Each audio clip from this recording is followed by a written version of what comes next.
తులారాశి వారికి ఈ వారంలో అనుకున్న పనులన్నీ కూడా సకాలంలో పూర్తి చేసే సూచనలు ఉన్నాయా అండి? 3 గ్రహాలు సహకరిస్తున్నాయి. ప్రధానంగా లాభంలో చంద్ర, గురు, రాహువులు.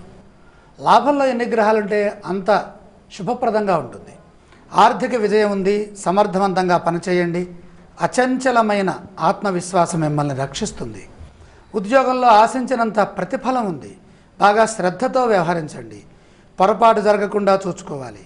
కుటుంబపరంగా శుభకాలం. గృహలాభం ఉంది. విఘ్నాలు ఎదురవుతాయి. ప్రశాంతంగా ఆలోచిస్తే సమస్యలు తొలగుతాయి. ఆత్మాభిమానంతో ముందుకు సాగండి.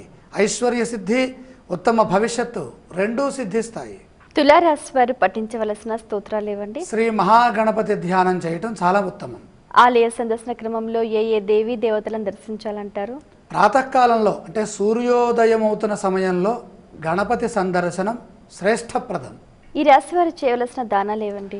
ముఖ్యంగా 6 గ్రహాల దోషంలో ఉన్నప్పటికీ పంచమంలో అంటే ఆలోచనా స్థానంలో ఉన్న కేతువు కొద్దిగా ఇబ్బందినివ్వవచ్చు. కాబట్టి కేతువుకు సంబంధించినటువంటి ఉలవల్ని దానం చేయడం మంచిది.